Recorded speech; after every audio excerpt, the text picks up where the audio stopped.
if I look at this, I know that purple is 9.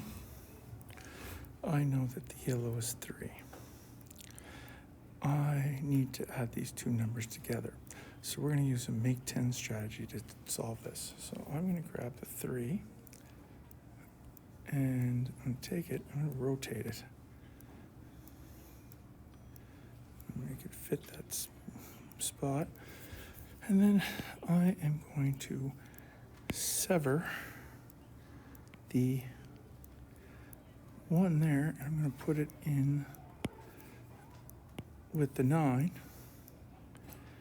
And I know that 9 plus 1 equals 10. And I know that I have 1, 2 left. So I know that. So then I also just go here, add that 2 to 10, and it's 12, and that's the right answer.